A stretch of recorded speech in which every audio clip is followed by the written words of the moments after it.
Está reunido o Conselho Consultivo. Vamos olhar para os assuntos que estão a marcar a atualidade. São convidados desta edição Homero Coutinho, também Luís Todebon e José Benjamar. Bom dia, agradeço aos três a vossa presença.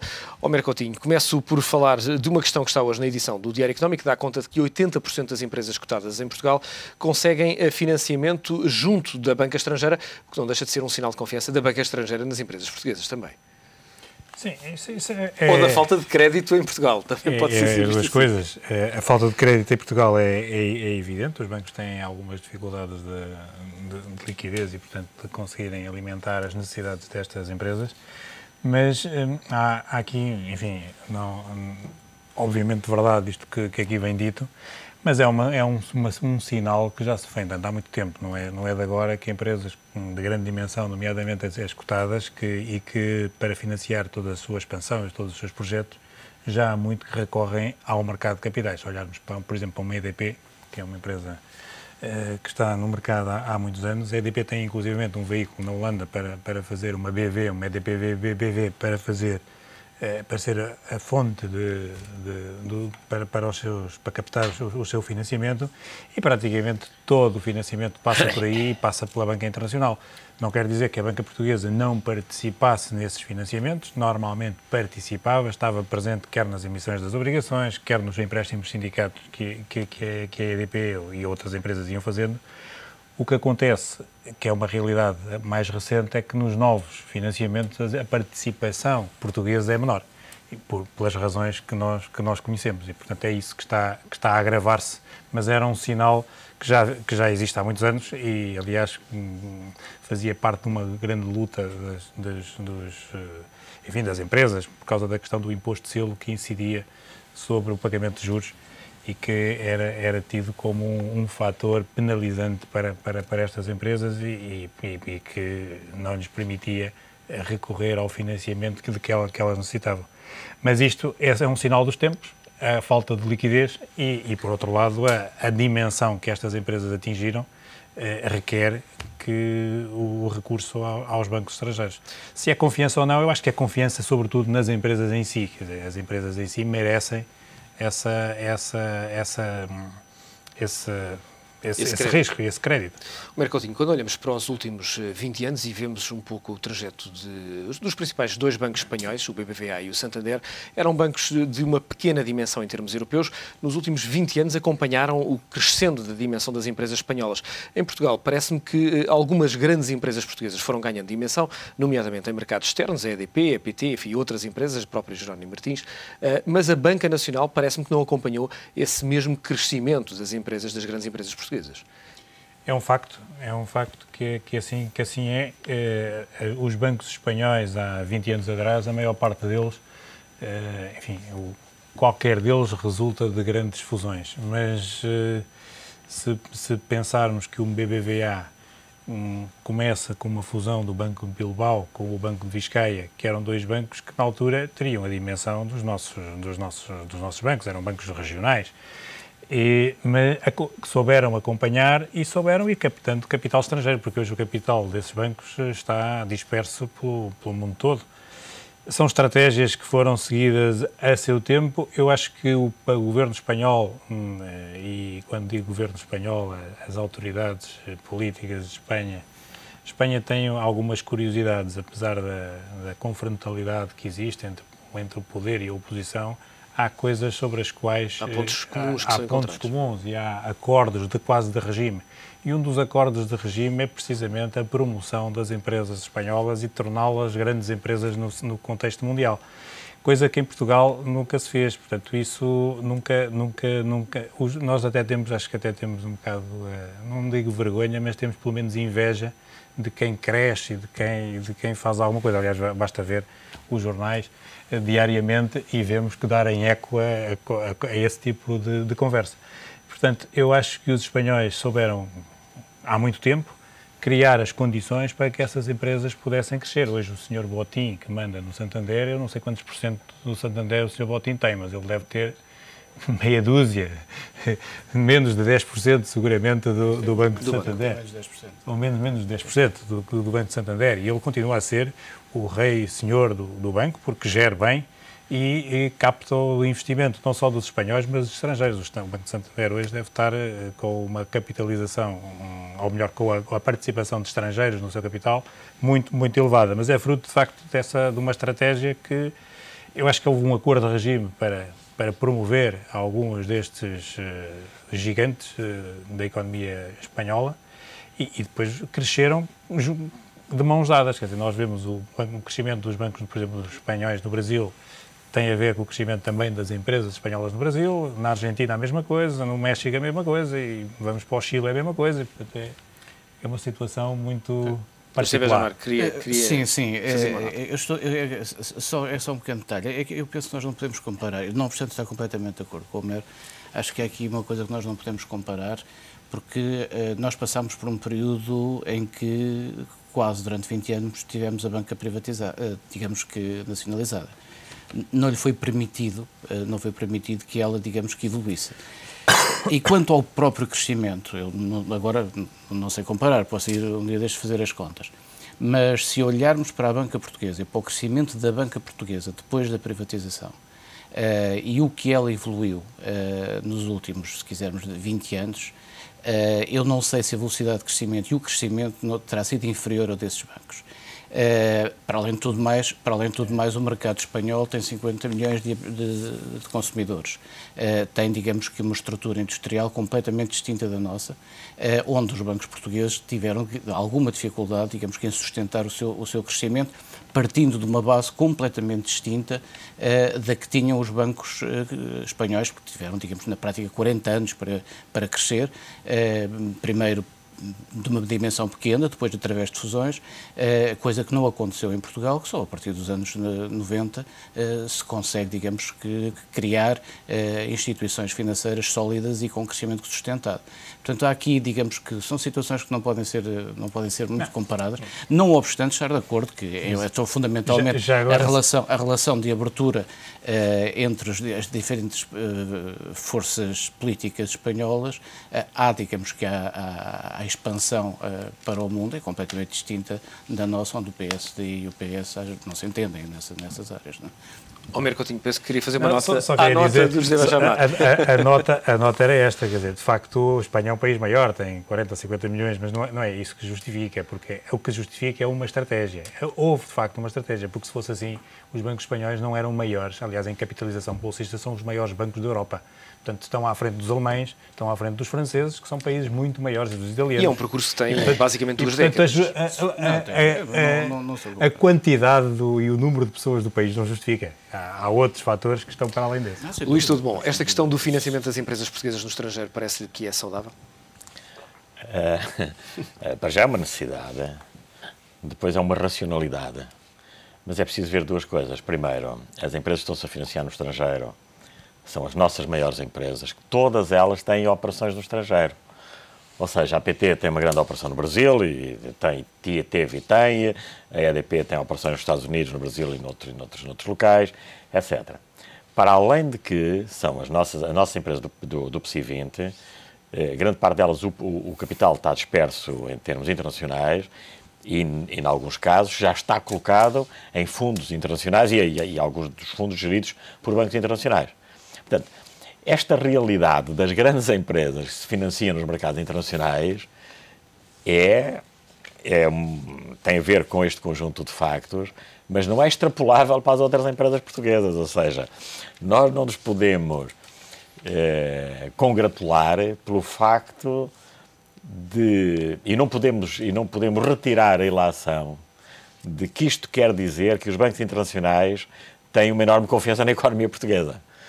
Em algumas empresas, têm naquelas empresas que têm dimensão, têm boa gestão e estão em mercados internacionais. E já foi esse facto que permitiu que grande parte do capital tenha sido subscrito por fundos internacionais e por bancos internacionais. Portanto, eu julgo que é preciso ter alguma cautela em não nos entusiasmarmos com esta Com esta realidade, que aliás, como dizia o Homero, é uma realidade que vem de trás. A PT, por exemplo, financia-se há muitos anos no mercado internacional. Há aqui um trabalho de muitos anos, nomeadamente junto dos principais players dos mercados internacionais, para apresentar a empresa, justificar o atingimento dos objetivos e, mais uma vez, apresentar a empresa e estar aqui a transmitir alguma informação e, obviamente, conseguir cumprir os objetivos. Este trabalho, digamos, este resultado são trabalhos, muitas vezes, de muitos anos. Muitos anos. São roadshows permanentes do CFO. Os CFOs de todas estas empresas, portanto, os administradores financeiros, estão permanentemente em roadshows, estão permanentemente em conference call com os analistas, com os financiadores, com os fundos de investimento e, portanto, estão permanentemente a contactá-los e a transmitir-lhes informação. E há dois tipos de informação que é fundamental ou três tipos de informação que é fundamental em termos internacionais para esta credibilidade do financiamento externo. A primeira é a estratégia clara das empresas. Uma enorme racionalidade na estratégia em termos de produtos, de mercados, de modelo competitivo, etc. O segundo é uma informação completa sobre as suas contas. Portanto, créditos de clientes, rácios financeiros, etc. E, finalmente, informação sobre o seu modelo de governance. Ou seja, um modelo de governance com qualidade, que respeita, digamos, as normas da OCDE e dos mercados mobiliários dos vários países. E é este trabalho contínuo de ligação aos mercados, isto é mais do que informação, isto é ligação aos mercados internacionais, que permite que estas empresas estejam nos mercados internacionais. A maior parte das empresas portuguesas não tem acesso aos mercados de financiamento internacionais. Vamos ser claros. Portanto, isto é um grupo de exceção, que tem este conjunto de razões, não é? É, digamos, a elite das nossas empresas. É a elite das nossas empresas, exatamente. Né? José Benjamar, ontem foram apresentadas o relatório de inverno do Banco de Portugal. Há dados que estão em linha, enfim, mais ou menos dentro do que era esperado. Há, de facto, um aumento do valor da queda da economia para este ano. Há também uma queda forte do emprego criado, ou do emprego líquido criado. Que comentário lhe merecem as previsões de inverno? Eu diria que das previsões, um dos dois grandes problemas são realmente o emprego, que apesar de tudo me parece que mesmo assim vai estar subavaliado ou está subavaliado em relação aos valores apresentados, 13,6%, eu julgo que irá ultrapassar os 14%, vamos ver, eu gostaria muito que tal não acontecesse. E há um outro fator que também me parece subavaliado nas indicações, e que também me preocupa, que é a formação bruta de capital fixo. Acho que a quebra que se prevê, que anda por volta dos 12%, as indicações que estão neste momento a aparecer apontam para 15%, 16%, 17%.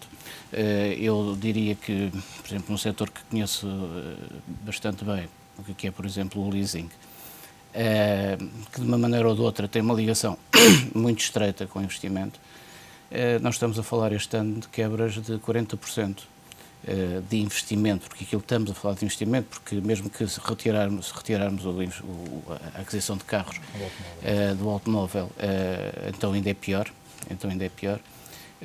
Portanto, o investimento claramente parou.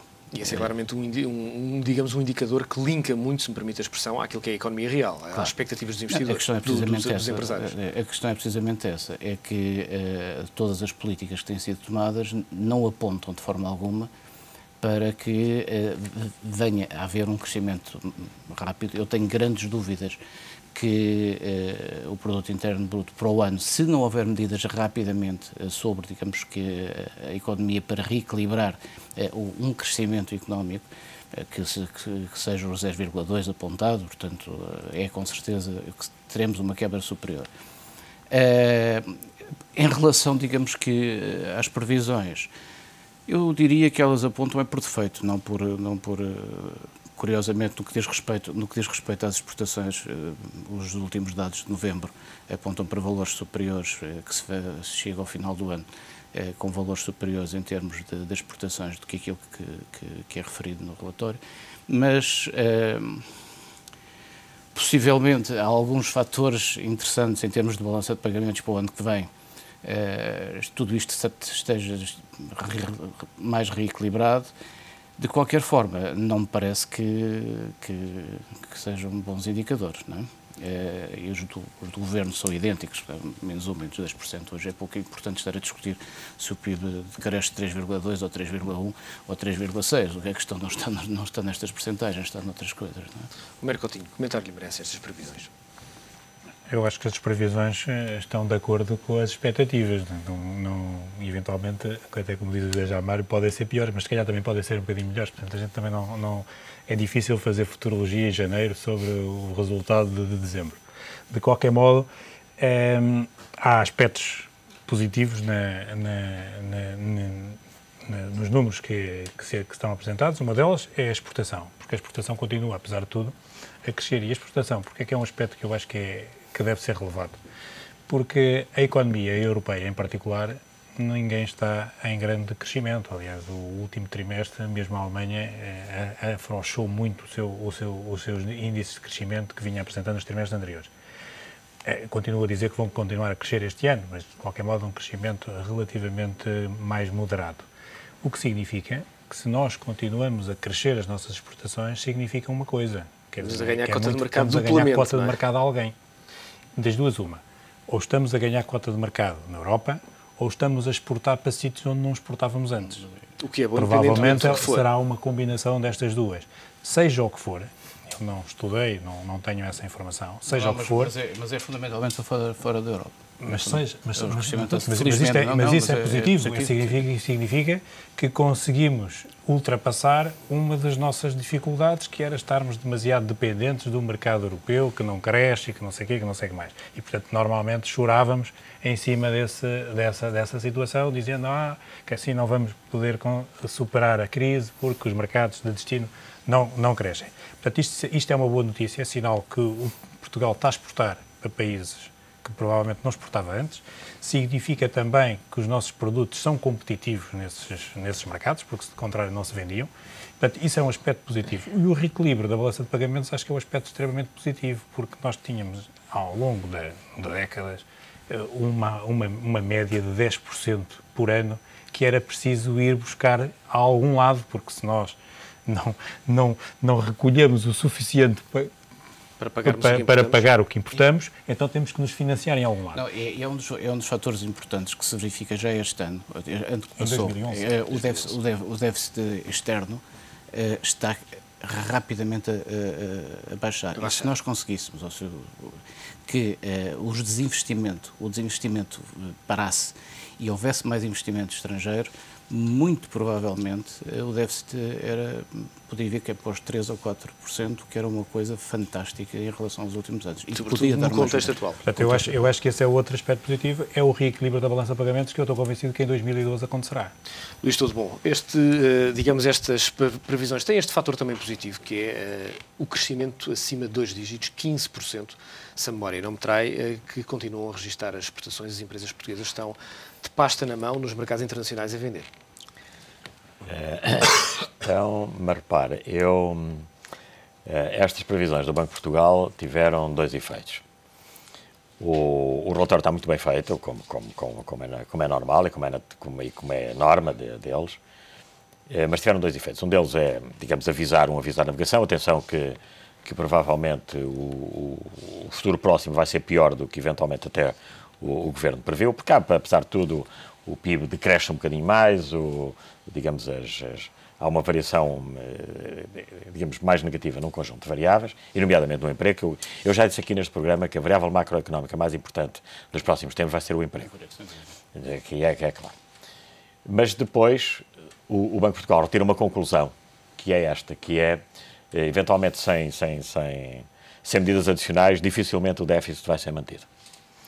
Isso é que é preocupante e foi aí que começou, digamos, a preocupar os portugueses.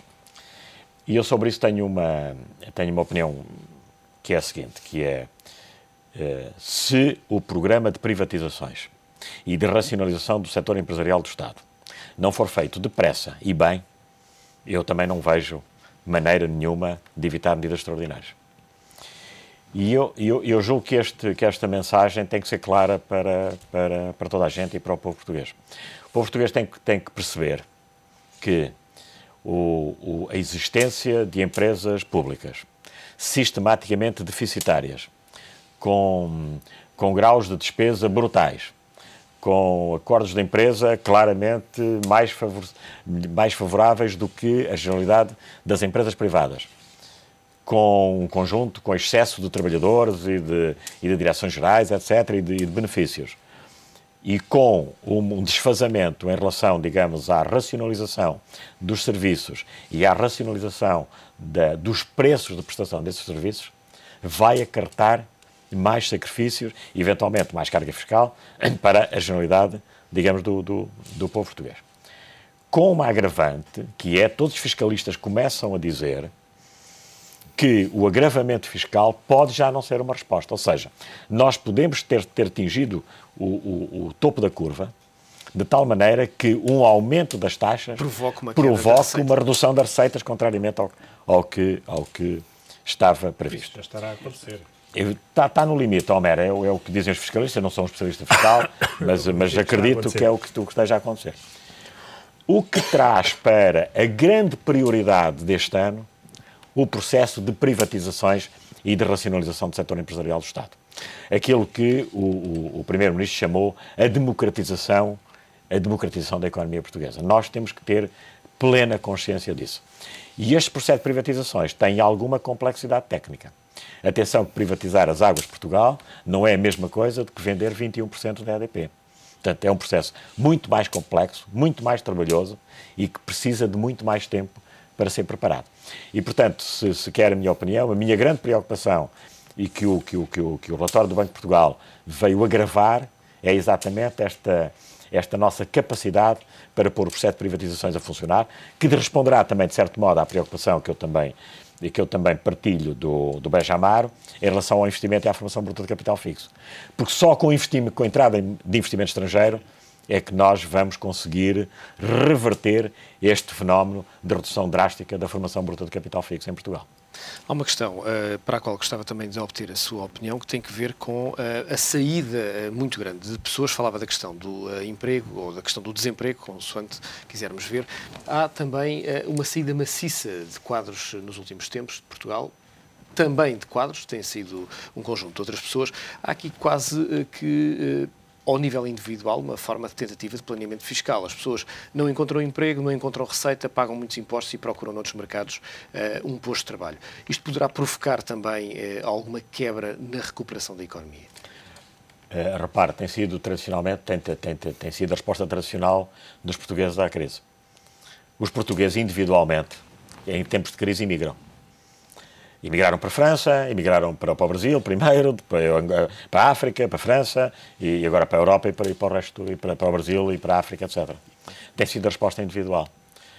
O problema destas saídas é sempre o mesmo, é que saem sempre os melhores. E os melhores são os mais corajosos, os que têm mais amor ao risco, os que, portanto, ou têm menos medo do risco, os que estão mais preparados para enfrentar novos desafios, os que são mais flexíveis digamos, em termos profissionais, intelectuais e até sociais e culturais, etc. E não portanto, isso há uma perda clara. Maior dificuldade em regressar quando nunca regressam, isso é mentira. Vamos lá ver, a maior parte deles não regressam. E quando regressam no final da vida para se reformarem, onde a sua contribuição para a criação da riqueza do país é mínima já. Portanto, isso é um equívoco. Os meus melhores alunos, todos dizem que vão trabalhar para o estrangeiro. E estão a ir, todos estão a ir. Repare, ainda por cima, há aqui um fenómeno que é o programa Erasmus, que é um programa que, do ponto de vista académico e pedagógico, não é nada de excepcional. Os miúdos não vão lá para fora e não vêm muito mais sabedores, mas vêm com menos medo de sair. E com uma noção do mundo. E com uma noção do mundo. E, portanto, neste momento, todos os miúdos das boas universidades já perceberam que o mercado de trabalho é global. E, portanto, os meus melhores alunos todos dizem que vão para o estrangeiro e não regressam. Eu tenho a certeza que não regressarão. Luís, tudo bom? José Benjamar, Homer Coutinho, foi um prazer contar com o vosso comentário nesta sessão do Conselho Consultivo, que regressa amanhã.